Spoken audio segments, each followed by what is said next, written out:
오늘은 우리 어버이 주일로 정해지고 또 지키는 날입니다. 하나님께서 우리 가정을 귀하게 여기시고 또 이 가정의 달을 정하게 해주셨습니다. 그리고 우리 지난주에 어린이 주일, 다음 세대 주일이었고 오늘은 우리 어버이 주일로 이렇게 지키게 됩니다. 우리가 세상을 살아가는 동안에 가정의 중요성은 말하지 않아도 너무나도 잘 알고 계시라고 생각합니다.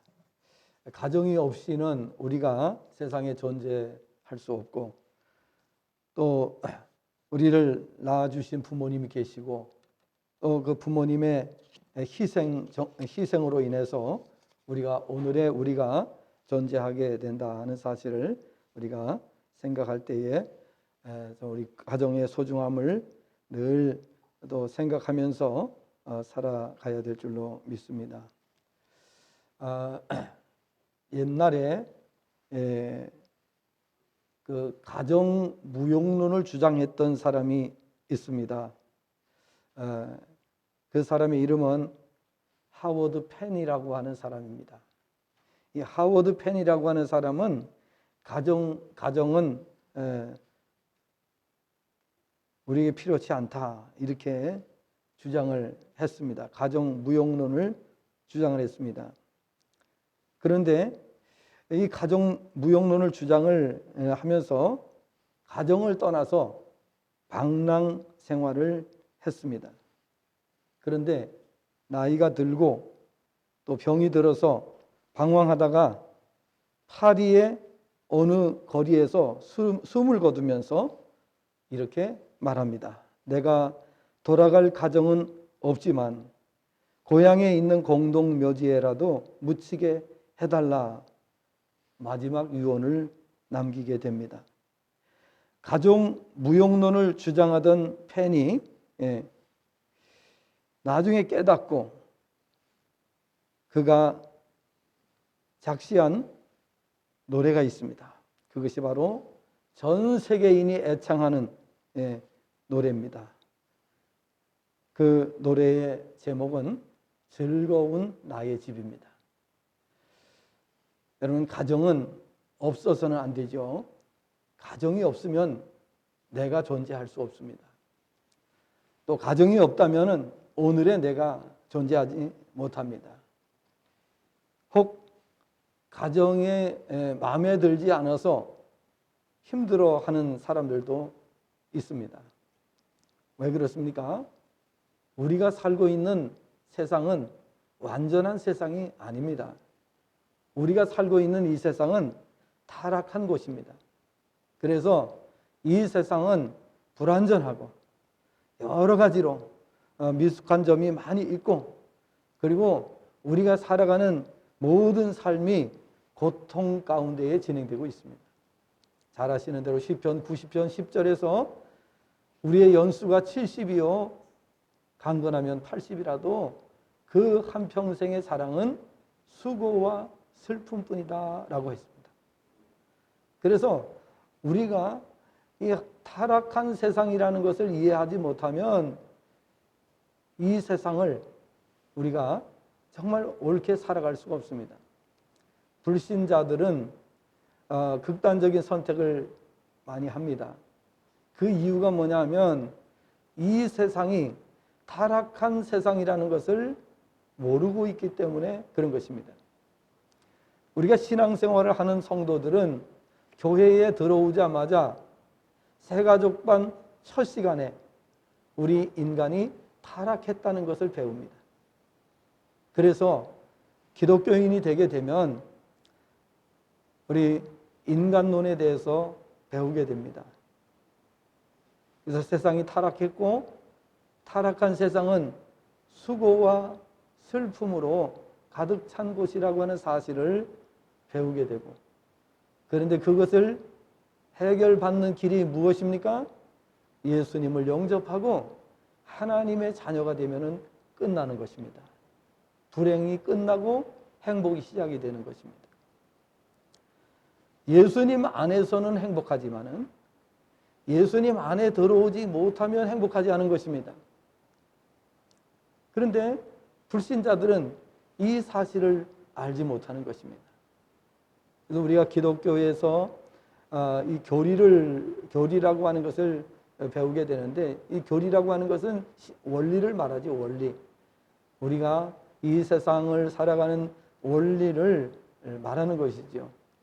그럼 거기에 제일 먼저 등장하는 것이 신론이라고 하는 하나님에 대한 지식을 배우게 되는 것입니다. 그 다음에 두 번째로 배우는 것이 인죄론이라고 합니다. 인간과 죄, 즉 타락에 대해서 배워야 됩니다. 이 타락에 대해서 배우는 것이 정말 우리가 마음이 편치 않지요. 그러나 반드시 배워야 됩니다. 그래야만 세상을 이길 수가 있고, 이 세상을 바라볼 때에 타락한 세상이라는 것을 전제로 해서 세상을 바라봐야 우리가 이 세상을 극복할 수가 있는 것입니다. 그러나 불신자들은 이 세상이 타락한 세상이라는 것을 알지 못합니다. 그러니까 충돌이 일어나거나 또 여러 가지 상처를 입게 되면은 극단적인 선택을 합니다. 왜 그렇습니까? 이 세상이 타락한 세상이라는 것을 배우지 않았기 때문에 그렇게 되는 것입니다. 우리가 살고 있는 이 세상은 이렇게 타락한 곳이라는 사실을 우리가 알아야 되고, 오늘 말씀드렸던 이 하워드 펜이라고 하는 사람의 이런 그 가정 무용론을 주장했던 이런 우리가 모습을 보면서 결국은 이 사람이 이렇게 할 수밖에 없었던 건 왜 그렇습니까? 교회를 안 다녔기 때문에 그랬겠죠.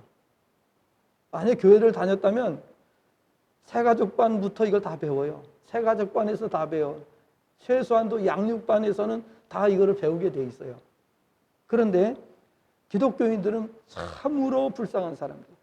왜 불쌍하냐? 이런 걸 전혀 몰라요. 전혀 몰라요. 예.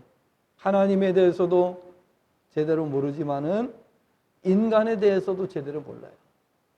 그러다 보니까 세상에서 어려운 문제를 만나면 이렇게 말합니다. 도무지 이해가 안 돼. 도무지 이해가 안 돼. 그러면서 극단적인 선택을 하는 거예요.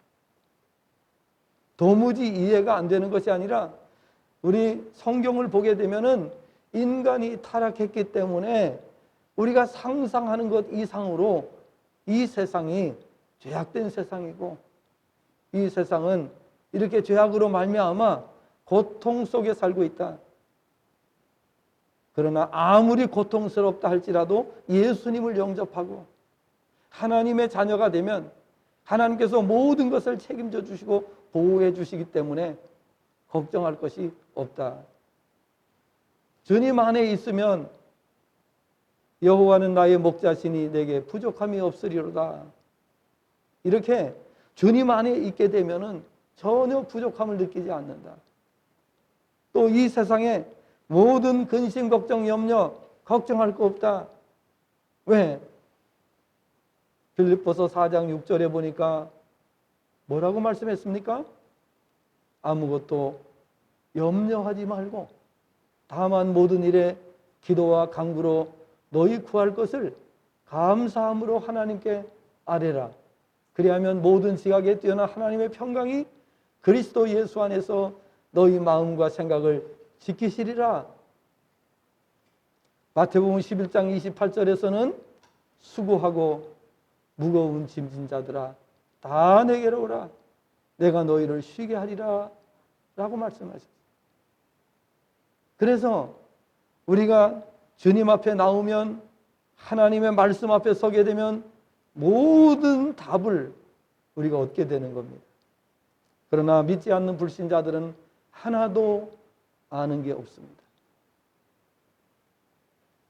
그래서 우리는 이 모든 사실들을 교리라고 하는 것을 통해서 첫 번째 교회에 들어오면은 배우게 되는 겁니다.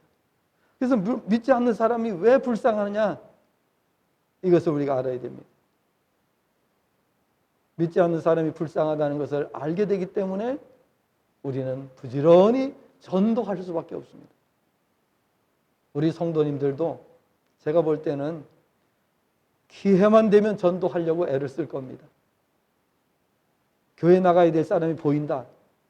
그러면은 우리 성도님들 가운데서 한 사람도 그냥 넘어가지 않을 겁니다. 우리 교회 가자. 이렇게 말할 것입니다. 그렇지 않습니까? 그러지 않다면 교인이 아니죠. 예. 성도라고 할 수 없죠. 자, 오늘 우리는 5월달 가정의 달을 맞았고 오늘은 어버이 주일을 우리가 맞았습니다. 그래서 왜 부모를 공경해야 하는가에 대해서 우리가 잘 또 교훈받고 그래서 우리가 가정을 더 아름다운 가정으로 행복한 가정으로 꾸며야 될 줄로 믿습니다. 이것은 우리에게 주신 사명이고 우리에게 주신 몫입니다. 다시 말하면 가정이 완전하지 않기 때문에 우리가 신앙을 잘 배우고 믿음 안에서 말씀 안에서 우리 가정의 부족한 부분을 내가 채우는 겁니다. 부부가 이제 우리가 넷째 주는 부부주일로 지킵니다. 부부도 완전하지 않습니다. 남편도 불완전하고 아내도 불완전합니다. 불완전하기 때문에 하나님께서 하나로 묶어 놓으셨어요. 그래서 부부는 반쪽이라고 합니다. 상대방의 부족한 것을 메꾸기 위해서 성경은 배필이라고 말씀하셨습니다. 세상에 믿지 않는 사람들은 자신의 배우자를 배필이라고 생각하는 것이 아니고 나를 만족시켜줄 대상으로 생각을 하는 겁니다. 그러다 보니까 가정이 쪼개지는 거예요. 가정이 불행해지는 이유가 뭐냐? 전부 다 이기적인 생각 때문에 가정이 파괴되는 것을 볼 수가 있습니다. 그러나 성경은 부족한 부분을 메우라고 말씀하고 있습니다. 그래서 기독교 가정이 되게 되면 그 가정이 여러 가지로 많은 어려운 일들이 있음에도 불구하고 가정이 행복하게 되는 것입니다. 오늘 가정무용론을 주장한 이 펜이라고 하는 사람의 모습을 보면서 그래도 마지막에는 내가 돌아갈 가정이 없다라고 탄식하면서 나를 고향 땅에만이라도 묻히게 해달라. 너무 가정이 그리워서 그렇게 말을 남기고 운명을 한 것입니다. 모든 사람은 다 마찬가지라고 생각을 합니다. 사람은 누구나 다 회귀 본능을 가지고 있습니다. 마지막에는 고향으로 돌아가고 싶어 하는 마음이 있습니다. 우리 성도는 영원한 고향이 있습니다. 어디입니까? 우리가 돌아갈 나라가 어디예요? 하나님 나라입니다. 영원한 하나님 나라. 그래서 육신의 고향을 그리워하기보다는 하나님 나라, 영원한 우리의 영혼의 안식처를 그리워하면서 살아가는 것이 바로 성도인 것입니다. 공경한다는 말은 구약의 히브리어에 보면 카바드라고 하는 그런 단어입니다.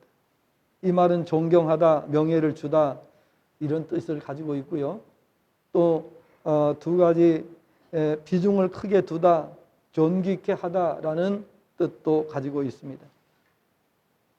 신약에서 공경하다라는 말은 티마오라고 하는 말입니다.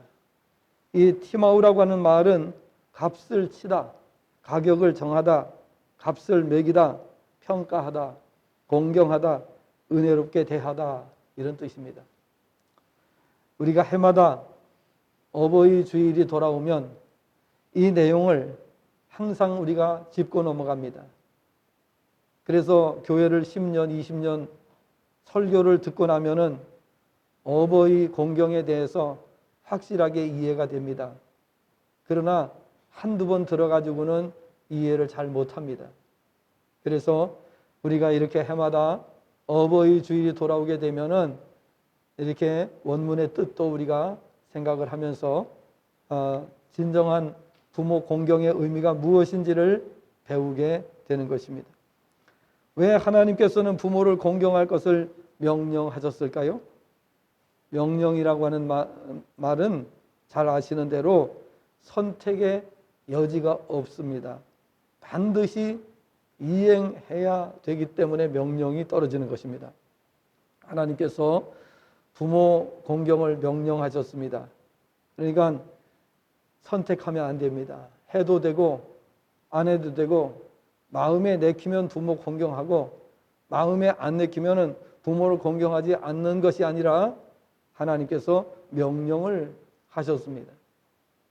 대신에 이 명령을 지키는 자들에게는 하나님께서 충분한 보상을 해주시겠다고 약속을 해주셨습니다.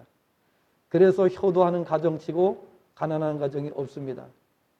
효도하는 가정이 불행한 가정이 없습니다. 모두가 다 복을 누리게 됩니다. 단 조건이 있습니다.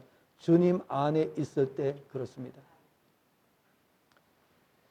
육신적으로 저희 그 외가는 참으로 우리 외가의 가장 손 위의 형님이 정말 가정을 잘 이렇게 보살피고 정말 동생들을 잘 보살피고, 그리고 숙모님에게 얼마나 효도를 잘하는지, 또 그 형수님은 얼마나 효도를 잘하는지 우리는 어렸을 때 늘 그것을 보면서 저는 우리 형님과 형수님을 너무너무 존경을 했습니다. 그런데 주님 안에 들어오지 않았습니다. 계속 지금까지도 제가 전도를 하는데 형수님은 예수님을 믿게 됐습니다. 그래서 이제 형님이 남아있는데, 오늘 제가 말씀드리고자 하는 것은 그렇게 했지만은 지금 형제들이 다 의절이 돼가지고 서로 연락도 하지 않습니다. 왜 이 말씀을 드리는가 하면은, 인간이 아무리 노력을 해도 하나님 안에 들어오지 않으면 불행할 수밖에 없다는 것을 말씀드리는 것입니다.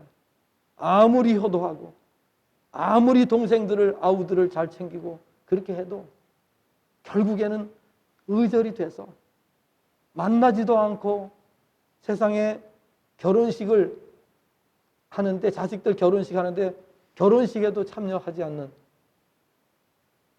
저는 어렸을 때 그렇게 존경했던 외가가 어떻게 이렇게 정말 무너질 수 있을까 라는 것을 생각해 보면서 이유는 한 가지입니다. 주님 안에 들어와야 살 수 있습니다. 예수님을 영접하면 살 수 있습니다. 그래서 많은 생각들을 하고 있는 것입니다.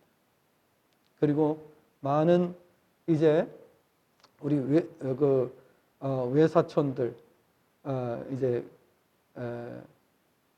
그들은 이제 우리 고종 사촌이 되지만은 외사촌인데, 외사촌들 중에서 많은 그 외사촌들이 예수님을 믿기 시작했습니다. 정말 이 세상을 보면서 인간의 노력으로는 불가능하다는 것을 알게 된 것입니다. 인간이 아무리 효도하려고 애를 쓰고, 인간이 아무리 우애를 지키려고 노력해도 주님 안에 들어오지 않으면 안 된다는 것을 알기 시작한 겁니다. 사랑하는 여러분, 오늘 우리가 인간적으로 열심히 효도하고 인간적으로 우리가 의리를 지키려고 아무리 애를 쓴다 할지라도 주님 안에 들어오지 않으면 불행이라는 사실을 아셔야 되는 것입니다. 오늘 부모 공경에 대해서 말씀드리면서 가장 중요한 것은 우리가 주님 안에 들어오는 것입니다. 주님 안에서 효도가 있는 것입니다. 주님 안에서 우리의 삶이 존재하는 것입니다. 왜 불신자들이 그 수많은 사람들이 극단적인 선택을 합니까? 그 이유가 바로 하나님 안에 돌아오지 않기 때문에, 주님 안에 들어오지 않기 때문에. 예수님을 믿는 사람들은 그 정도는 넉넉히 극복하는데 왜 그들은 극단적인 선택을 합니까? 그것은 바로 이 하나님의 말씀을 깨닫지 못했기 때문에 그런 것입니다. 그러므로 오늘 이 자리에 계시는 여러분은 행복한 존재라는 사실을 명심하시기를 바랍니다. 우리가 행복한 이유는 세상의 조건이 아닙니다. 우리가 행복한 이유는 주님 안에 있기 때문입니다. 주님 안에 있으니까 우리가 하나님의 보호를 받습니다. 하나님의 모든 것을 책임져 주십니다. 하나님께 우리의 삶을 전폭적으로 맡기기만 한다면 저와 여러분의 앞날은 하나님께서 보장해 주십니다. 그래서 우리가 날마다 행복하다고 고백하게 되는 것입니다. 어떠한 상황을 만나도 감사하게 되고 기쁨이 넘치게 되는 것입니다. 왜냐하면 지난주에도 말씀드렸습니다만 불행한 일을 만나게 되면 전부 다 보니까 불행 때문에 예수님 믿게 됐어요. 고통 때문에 예수님 믿게 됐어요. 그 고통이 구원받도록 가정들을 변화시켰습니다.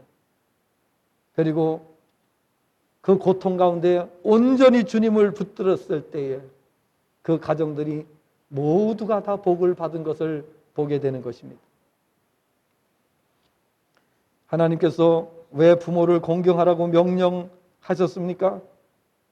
이 명령이라고 하는 것은 절대성을 가집니다.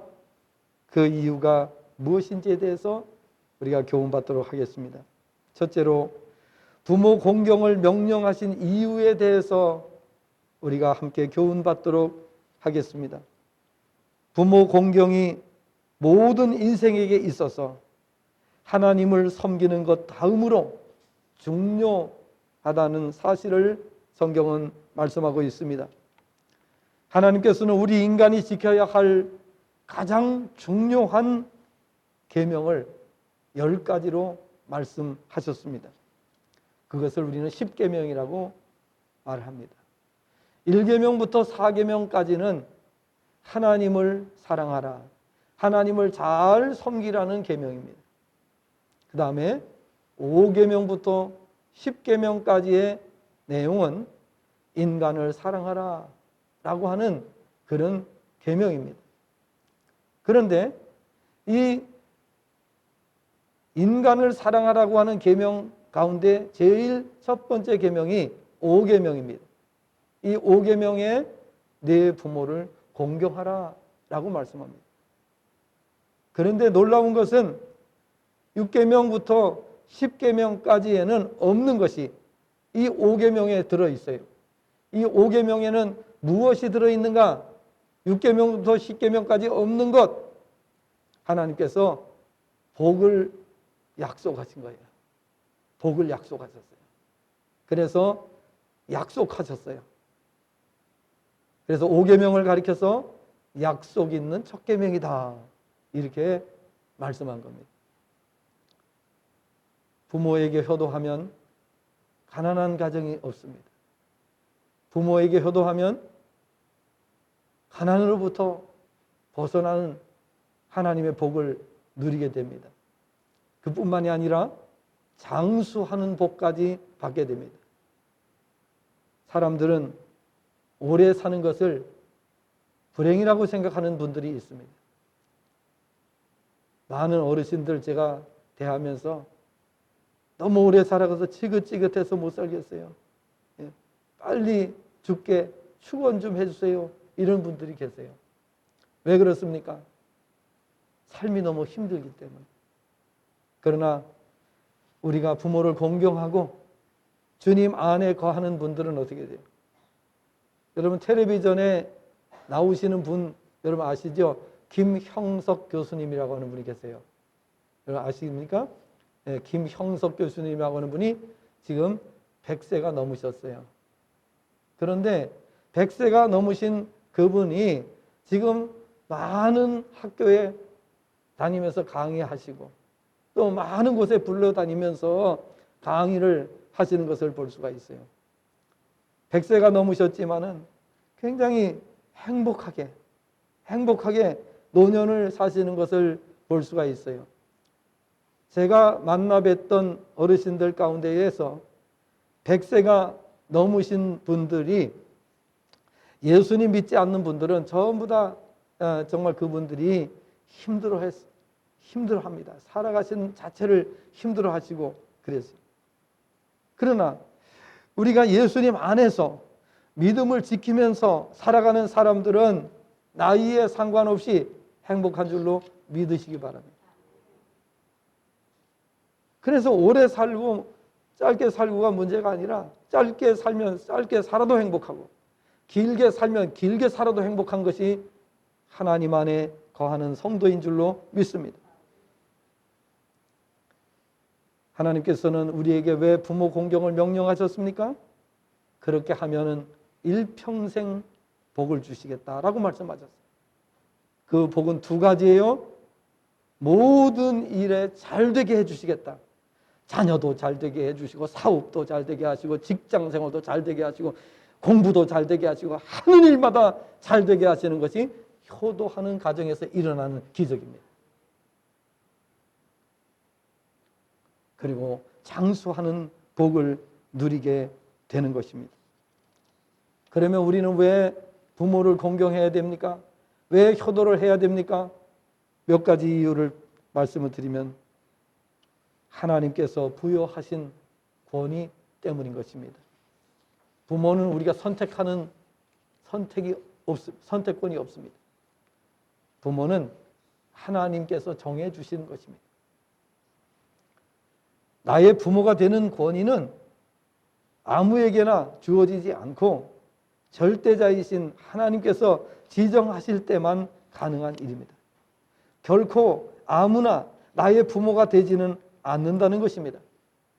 그러므로 어느 사람, 어느 가정에게 있었으나 부모가 된다는 것은 하나님의 정하심에 의해 되는 것이며 하나님께서는 부모들에게 권위를 주셔서 그 역할을 감당하게 하신다는 사실을 알고 부모님을 공경하시기를 바랍니다.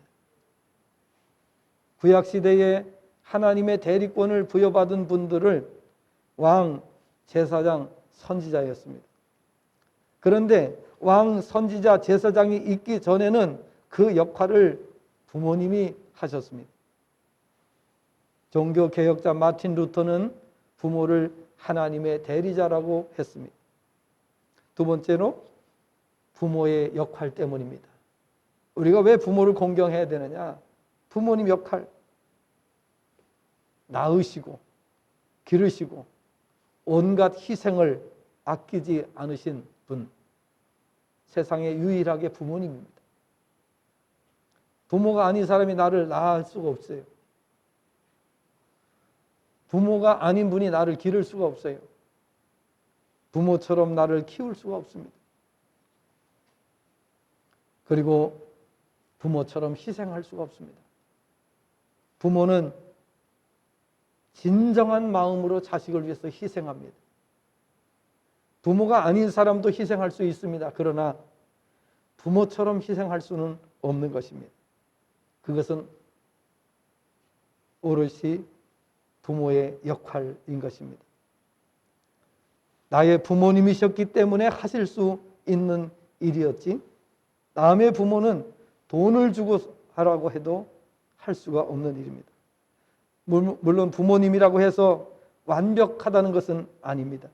다만 이 세상 그 누구도 할 수 없는 고유의 희생과 섬김이 있었다라는 것입니다. 그래서 공경을 받아 마땅하다라는 사실입니다.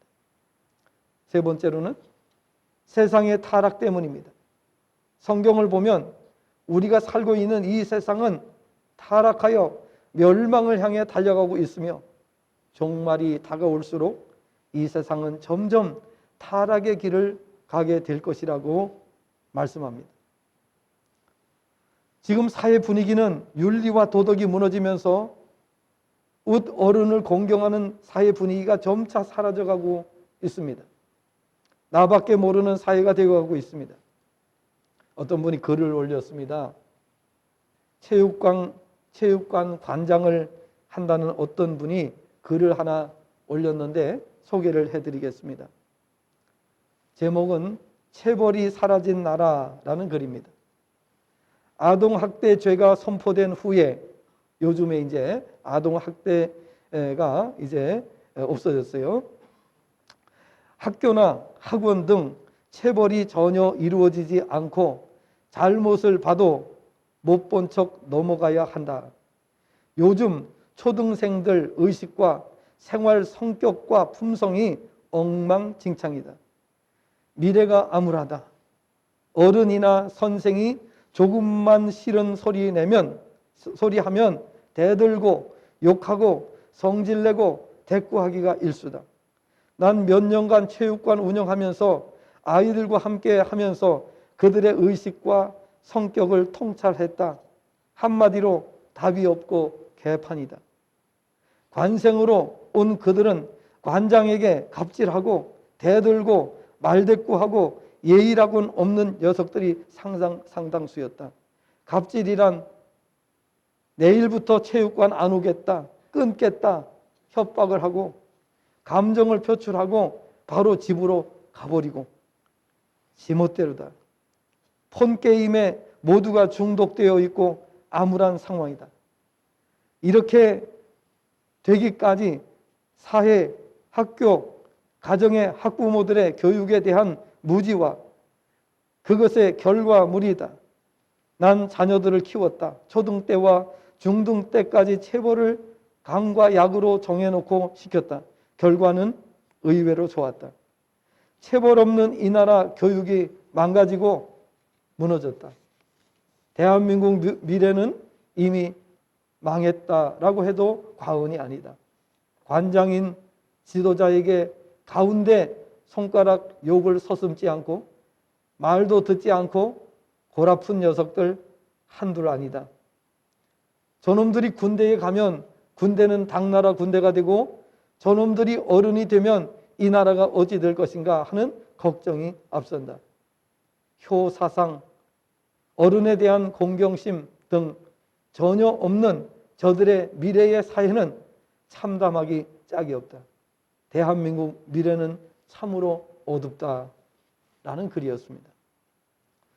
제가 생각하기에 완전하시고 전지전능하신 하나님께서는 이러한 사회적 분위기에 편승해서 부모를 공경하는 마음도 점차 무너져갈 것을 아시고 일찍이 부모 공경을 명문화하셨다라고 생각합니다.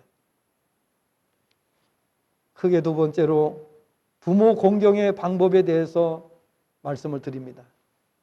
부모 공경을 하려면 소극적인 의미와 적극적인 의미를 생각할 수 있습니다.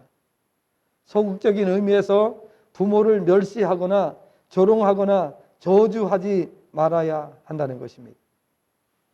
적극적인 의미에서는 부모님의 심정을 이해하려고 노력하며 수고의 가치를 깊이 생각하고 지극한 정성으로 모시라는 것입니다. 그렇게 하기 위해서 몇 가지를 제시합니다. 첫째, 부모님의 소원을 바로 알아야 한다는 것입니다. 부모님의 소원은 뭐니 해도 자식이 잘 되는 것입니다.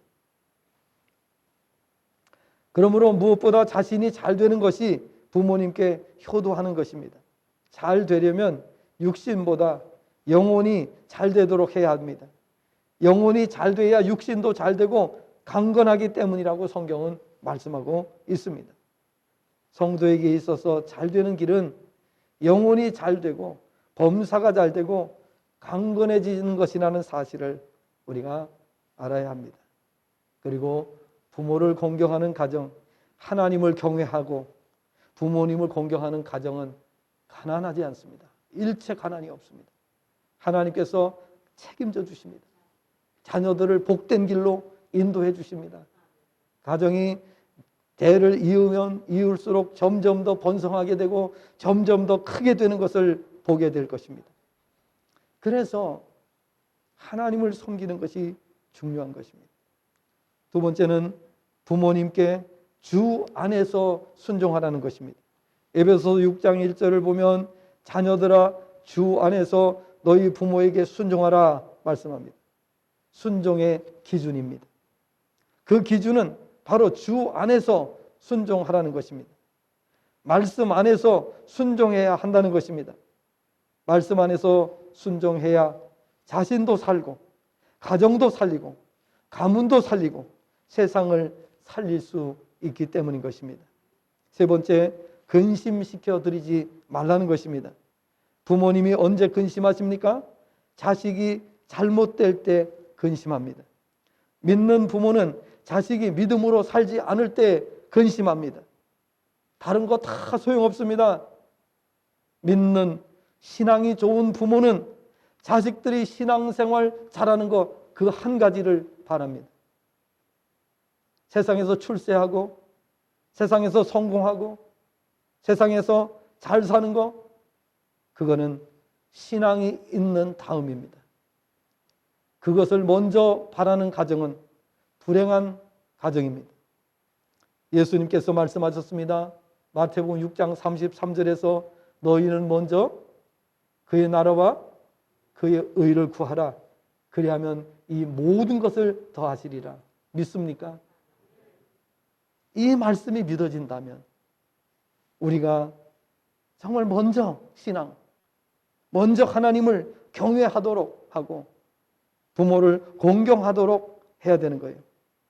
그런데 가정에서 나를 공경하라고 말할 수 있는 부모는 없지요. 그것은 교회가 할 수밖에 없습니다. 그리고 성경에 나와 있지만은 성경을 안 읽는 사람들은 해당 사항이 또 없어요. 그래서 교회의 역할이 너무나도 중요한 것입니다. 교회가 없다면 끝입니다. 교회가 있어도 저 러시아처럼 되면 끝장나는 겁니다. 푸틴이 지금 법을 새로 제정을 해가지고 교회를 무너뜨리고 교회를 억압하는 법을 새로 만들고 있습니다. 미쳤어요. 러시아가 또 한 번 망하게 생겼어요. 러시아 망했잖아요. 망해가지고 민주주의 한다 그래서 살려줬어요. 그런데 또 저 짓을 합니다. 저렇게 멸망의 길로 가려고 하는 것을 볼 수가 있어요. 여러분, 하나님을 경외하지 않으면, 신앙이 없으면 모든 것은 다 허사가 되고 마는 것입니다. 네 번째로 부모님의 가치를 인정해 드리는 것입니다. 부모님의 가치는 돈으로 계산할 수가 없습니다. 부모님의 희생을 여러분 돈으로 계산한다고 하면은 얼마를 계산할 수 있습니까? 불가능하죠. 그러므로 그 가치를 생각하면서 최대한 존귀케 해드리는 그런 성도가 되어야 됩니다. 그리고 다섯 번째로 정성을 다해서 섬겨드리라는 것입니다. 부모님이 나를 섬겨주신 것을 생각하며 나도 또한 부모님을 섬겨드리라는 것입니다. 물론 앞에서도 말씀드렸습니다마는 부모가 절대로 완전하지 않습니다. 부모 실수 많습니다. 부모가 어떤 의미에서 보면은 우리가 원하는 대로 부모님이 또 그렇게 살지 못할 수도 있습니다. 믿지 않는 사람들은 뭐 말할 것도 없지만은 우리 믿는 사람이라도 정말 우리가 완벽한 부모님을 원해서는 안 되죠. 부모님은 그 자체로 존귀하신 분입니다. 하나님이 세우셨기 때문입니다. 하나님이 권위를 주셨기 때문입니다. 마지막으로 크게 세 번째, 부모를 공경하는 자가 받는 복에 대해서 말씀을 드리고 마치도록 하겠습니다. 앞에서 말씀드린 대로 부모 공경은 약속 있는 첫 계명이다라고 말씀했어요. 1계명부터 4계명까지는 하나님이 많은 약속을 하셨어요. 그런데 5계명부터 10계명까지는 인간에게 주시는 계명인데 거기에 하나님께서 확실하게 약속해 주신 계명이 5계명입니다. 그래서 약속 있는 첫 계명이라고 말씀을 하고 있습니다. 하나님은 부모 공경하는 자들에게 어떤 약속을 해주셨느냐, 두 가지를 말씀해 주셨어요. 첫째는 땅에서 잘 되는 복. 땅에서 잘 되는 복. 자식이 잘 되고 직장과 사업이 잘 되고 모든 하는 일을 하나님께서 잘 되게 해주시겠다. 이게 부모 공경하는 자들에게 주시는 복입니다. 그 다음에 땅에서 장수하는 복이라고 말씀을 드렸습니다. 부모님을 공경하면 복을 받아서 부족함이 없는 삶을 살게 됩니다. 부모님을 정성 다해서 공경하시기를 바랍니다. 대표적인 예로 몇 년 전에 제가 말씀을 드렸어요. 요셉에 대해서 말씀드렸어요. 요셉은 정말 효도를 잘했어요. 그가 배신당한 가족들이 있음에도 불구하고 형제들이 자기를 배신해가지고 애굽에다가 돈을 받고 팔아먹었어요. 그럼에도 불구하고 이 요셉은 하나님을 경외하고 가족들을 지극정성으로 돌아봤습니다. 자신이 성공한 이후에 자기를 배신하고 자기를 이방 나라에 팔았던 그 형제들을 다 먹여 살립니다. 그리고 부모님께 정말 지극정성으로 효도를 합니다.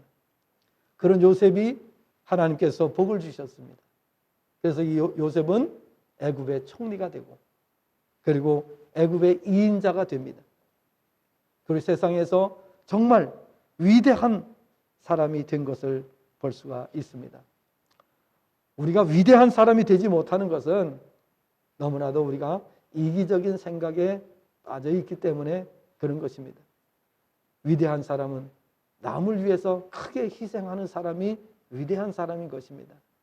그러나 남을 위해서 희생하기보다는 나 자신만을 위해서 살아가는 사람은 위대한 사람에 들지 못하게 되는 것입니다. 그래서 우리가 힘들지만은 우리 자녀들이 정말 세상을 넓게 보고 또 세상을 섬기는 마음을 갖도록 그 안목을 넓혀주는 것이 부모의 역할인데, 그러려면은 부모가 그릇이 커야 됩니다. 그릇이 크지 못하면 결국은 자녀들을 위대하게 만들지 못합니다. 자기만을 챙기게 하는 가정은 결국은 자식들을 큰 그릇이 되지 못하게 만드는 것입니다. 가정, 그것은 누구에게나 소중한 곳입니다.